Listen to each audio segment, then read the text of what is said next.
চরণের শতকোটি প্রণাম। জননী শ্রী শ্রী বড়মার শ্রী চরণে প্রণাম। পরম পূজ্যপাদ ও শ্রী শ্রী বরদাস শ্রী চরণে প্রণাম। পরম পূজ্যপাদ ও শ্রী শ্রী আচার্যদেবের শ্রী চরণে প্রণাম। আজ এই মহন্তী সৎসঙ্গে উপস্থিত আমার পূজনীয় কখন সম্রাটরা, রায়দা, দুজনরা, ভাই, দাদা, মায়েরা সবাই আছে। আজকে মাতৃ সম্মেলন হয়েছে। এখন বিকাশ দাস বিদেয়ী আত্মার চিরশান্তি কামনায় এই মহন্তী সৎসঙ্গ। আমি তার চিরশান্তি কামনা, আমার বহু পুরনো পরিচিত লোক, খুব সম্ভবত আমি নির্মলদার মাধ্যমে ওনার সঙ্গে ইন্টারভিউ করেছি, পরিচিত হয়েছে। তারপরে উনি বাংলাদেশে চাকরি করতেন, এখানে আসতেন যেতেন। আমাকে পুজোর দাদা একবার বলেছিলেন, আচার্যদেব তখন ছিলেন, যে এই ফ্যামিলিটাকে আপনি দেখেন। তা আমি সবসময় যোগাযোগ করি, বিকজ তার মায়ের সঙ্গে আমার খুব গভীর সম্পর্ক ছিল। যাই হোক, কথাটা হচ্ছে বেঁচে থাকাটা খুব প্রয়োজন ছিল বিকাশটা, যে স্বভাবের মানুষ এবং পরিবেশের মধ্যে তার যে প্রতিপক্ষের সঙ্গে সম্পর্কটাকে একটা প্রেমের, একটা ভালোবাসার, একটা শ্রদ্ধা, একটা পারস্পরিক প্রীতি ও প্রসিদ্ধ যে সম্পর্ক, সেটার ব্যাপারে তিনি সজাগ থাকতেন, খুব সজাগ। আমি এই মানুষটাকে কোনোদিন রাখতে দেখি না, কোনোদিন না, কোনো অবস্থাতে এই মানুষটাকে আমি রাখতে দেখি। এবং এখানে নানা দ্বন্দ্ব আছে, থাকবে। ঠাকুর আমাদের জন্য কার্পেট পেতে দেননি। আমাদের সংগ্রাম, দ্বন্দ্ব, এগুলো মধ্যে দিয়ে জীবনে উদ্ভাসিত হয়ে উঠতে হবে, তার ইচ্ছাকে সফল করে তুলতে হবে। সেই পথে যে মানুষটি আমাদের এই পরিবেশে, বিশেষত ঠাকুরপুকুর অঞ্চলটা, রামচন্দ্রপুর অঞ্চলটা, প্রত্যেকের সঙ্গে একটা মধুর সম্পর্ক না, প্রত্যেকের সঙ্গে প্রত্যেকের সম্পর্কটাকে দেখে মধুর করে তোলার একটা আন্তরিক প্রয়াস থাকবে। এটা হচ্ছে খুব আসল জিনিস। অনেক ছোট ছোট ঘটনা আছে, প্রায়ই আমাদের বলতেন, ফোন করে একটু আলাপ করা লাগে, একটু আলাপ করা লাগে, বলেই চলে আসতে। আমি খুব কম এসেছি, আর ওনার বাড়িতে সৎসঙ্গ হলে আমাকে আর নির্মলদাকে থাকতেই হবে, এগুলো ব্যাপার। এসে খুব আনন্দ পেত। ওনার স্ত্রী প্রকৃত গৃহিণী, মেয়ে অসম্ভব গুণী, জামাই ভীষণ গুণী, পুত্র খুব ভালো, পুত্রবধূও খুব ভালো। একটা কমপ্লিট ফ্যামিলি, একটা টোটাল এবং কমপ্লিট ফ্যামিলি। ঠাকুরের দয়া, ঠাকুরকে মুখ্য করে নিয়ে চললে আমরা এইভাবে তৈরি হয়ে যাই, হতে পেরেছি, এটা দেখেও খুব আনন্দ লাগে। এখন বিকাশদার যে ভূমিকাটা ছিল, এটাকে ধরতে হবে তার ছেলেকে। এই যে আমাদের যে আদর্শ, আমাদের যে কালচার, এই পরিবার যে সংস্কার, যে cultural belief and thought and idea যেগুলো আছে, সেগুলোকে নিয়ে ফার্দার এগিয়ে যাওয়া এই ছেলের কাজ। খুব প্রাণমন দিয়ে, গভীরতা দিয়ে ঠাকুরকে পাঠ করা, স্মরণ করা, যাজন করা, যজন করা, এই প্রক্রিয়ার মধ্যে দিয়ে এই ফ্যামিলিকে, এই পরিবারটাকে আরো জাগ্রত করতে।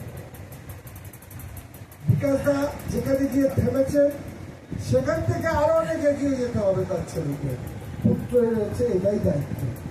পুত্র কথাটা এসছে পুষ ধাতু থেকে, অর্থাৎ তুমি যেখান থেকে বাবা শেষ করলেন, পুত্রের দায়িত্ব হচ্ছে ঠাকুর হাত তুলে দেখাতেন এতটা বাড়া লাগে, এটাই হাত তুলে দেখাতেন। তাই আমরা প্রত্যাশা করি যে এই মুহূর্ত থেকে বাবার ধ্যান, ধারণা, বিশ্বাস, ভক্তি যা ছিল সেটাকে আরো জাগ্রত করে তোলা।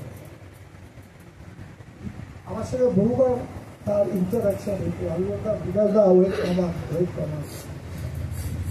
আপনি পেশাটা দেখেন তো? হ্যাঁ, সব ঠিক।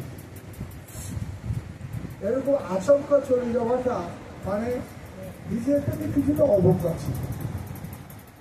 অর্থাৎ কিনা আমরা অসুস্থ হওয়ার অধিকার নাই, ঠাকুর বলছে।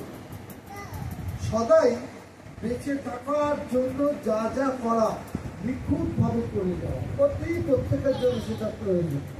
সুশীলা বিশ্বাস মা বলে ঠাকুরের এক পরম ভক্ত ছিলেন। তার ছেলে রুনুটা আচমকা মারা গেল। ঠাকুরের কাছে গিয়ে বলল যে ঠাকুর, ভগবানের ইচ্ছাই তো বঙ্গ। ঠাকুর বলছে যে ভগবান বা ঈশ্বর কাও জয় করো, তিনি হচ্ছেন জীবন স্বরূপ।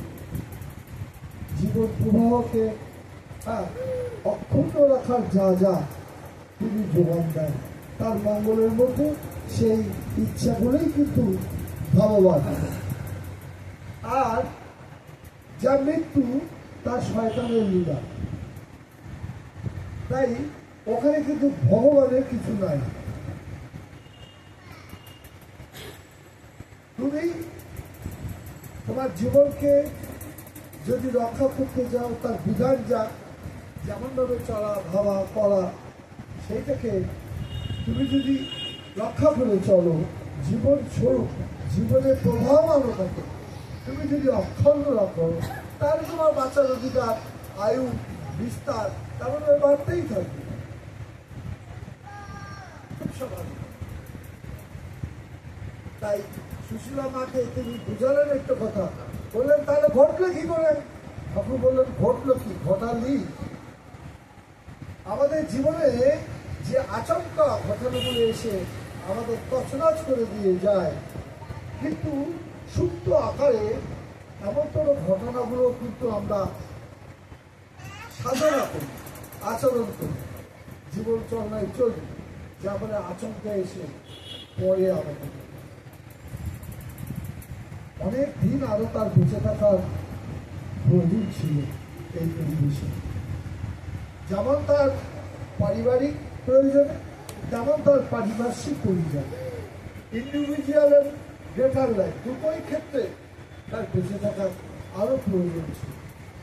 তাই আমাদের সামনে সাব ইনস্টান্সেস, কিছু কিছু প্রমাণ, কিছু কিছু ঘটনা এমন আসে, সেগুলোর যথাযথ বিশ্লেষণ যদি আমরা করি, তাহলে দেখা যাবে যে আমরা আরো বেটারলি, আরো ভালোভাবে, আরো উন্নততর আমার ইষ্ট আদর্শের ইচ্ছা যেটা, যে আরো সুস্থ, সবল, সুন্দর, অস্তিত্বের প্রকৃত পূজারী হয়ে ওঠা, যা যা করণের মধ্যে দিয়ে সেটা কিন্তু সাধনার মধ্যে নিয়ে আসে। এই হচ্ছে বন্ধুরা গায়ত্রী মানে আমাদের বিকাশদার বাড়ির মাকে বড় দুর্বল। আমি দেখা হলে ওনার এত হাই রেট অফ সুগার, তিনি ওনার দিকটা খুব নজর করতেন, কিন্তু নিজের দিকটাই অবজ্ঞা করতেন। সেখানটায় তিনি সঠিকভাবে যা যা করার পারেন না। তবে তার চরিত্রটা ছিল, সেটাকে বিশ্লেষণ করে দেখা যায় যে তিনি যেটা নেগেটিভ ছিল সেটা খুব বেশি ডিসকাস করতেন না, যেটা পজিটিভ, ভালো, সুন্দর ছিল সেটাকে খুব আলোচনা করতেন।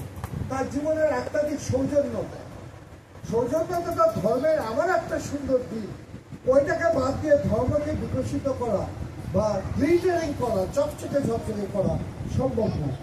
বিকাশদের মধ্যে সৌজন্যতার দিকটা এত সুন্দর ছিল। এই আমাদের লাস্ট আমতলা উৎসবে একটা ঘটনা ঘটেছিল, আই ওয়াজ প্রেজেন্ট দেয়ার, এবং সেটা খুব দুঃখজনক। কিন্তু ওই পরিস্থিতিটাকে তিনি কিভাবে হজম করলেন, কিভাবে সহ্য করলেন, একদম একটি কথা পর্যন্ত বললেন না, শুধু আমার সঙ্গে আস্তে আস্তে ফিস আলোচনা করলেন। আমার দোলা বুঝতে গেছিল বিজ্ঞানে, ভীষণ আঘাত পেয়েছিল এই দুটো মানুষকে। এই একটা পরিবেশের দারুণ মানুষ এই দুজনটা। ওরা সাম্প্রতিক কালে পুজোবাদ মেজদার ছেলে শুভদা এসেছিলেন রামচন্দ্রপুরে, উনার কর্মকাণ্ডটা দেখে আমি অবাক হয়ে গেছে। At this age of time, এই বয়সে। শুধু তাই না, মেজদা পরে দীক্ষা দিলেন, পরের দিন উনি ব্যাঙ্গালোর চলে যাবেন। ঠাকুর বাড়ি থেকে এত জিনিসপত্র দিয়ে এসেছিলেন, সেদিন সন্ধ্যেবেলা দিয়ে তবে তিনি ব্যাঙ্গালোর স্টার্ট করলেন। সেন্স অফ রেসপন্সিবিলিটি, এই যে দায়বদ্ধতা, এবং আমি যেখান থেকে শুরু করছি আর যেখানে কাজটা শেষ করছি, সেই শুরু থেকে শেষ অব্দি কোনো যেন ভাগ না থাকে। It's art of life, art of life. এটা কিন্তু আমি এই দুজনের মধ্যে ভীষণ ভালো লাগে এবং শিখেছি। ঠাকুরের একটা সুন্দর বাণী আছে, আমরা তো অমরত্বের সাধনা করি, আমরা অমৃতস্ব করি। হ্যাঁ, এই অমর জীবনের সন্ধান প্রত্যেকটা মানুষের মধ্যে বিচরণ করছে। সেই জন্য ঠাকুর একটা বাণী বার উচ্চারণ করতে, চারিদিক হতে অমর জীবন বিন্দু বিন্দু করি আহরণ, আপনার মাঝে আপনার আপনি পূর্ণ হেরিয়ে যায়। প্রত্যেকটা মানুষের মধ্যে কোয়ালিটিটিভ একটা ক্যারেক্টার রয়েছে। আমরা ঠাকুরকে যখন ভালোবাসি, আমাদের বিজয়রা কি সুন্দর গানটা গাইল, তার নাম ধ্যান জপ সাধনা করছি, ভুলও করছি, আচরণের ত্রুটিও আছে, আবার ভালোও করছি। যতটুকু ভালো করছি ততটুকুর জন্য শ্রী ঠাকুর বললেন রেজাল্ট ইজ গ্যারান্টেড, ফলাফলটা একদম সুনিশ্চিত, পাবোই ভালো। তাই তাকে ভালোবাসতে গিয়ে কিছু গুণপানার চরিত্র আমাদের মধ্যে থাকে, যেগুলো আমরা জগৎকে আকর্ষণ করছি। এগুলোকে সংগ্রহ করে নিয়ে, আহরণ করে নিয়ে নিজের পূর্ণত্বের সাধনা পথে আমরা প্রত্যেকে এগিয়ে। একটা example of life and family lead করে গেছেন বিকাশ দা। এটা সত্যি আজকের দিনে খুব ডিমান্ডিং এক্সাম্পল, খুব চাহিদা আছে এমন করে একটা উদাহরণ। সেটাকেই আমি শ্রদ্ধা জানাই এবং কি করি, আবার তার দুজেই আর তার চির শান্তি প্রার্থনা জানাই। ঠাকুর জীবনেও থাকুক, বন্দিতে থাকুন, নন্দিতে থাকুন, এই পরিবার পরিজন পারিপার্শ্বিক সবার মধ্যে জয় বন্দী।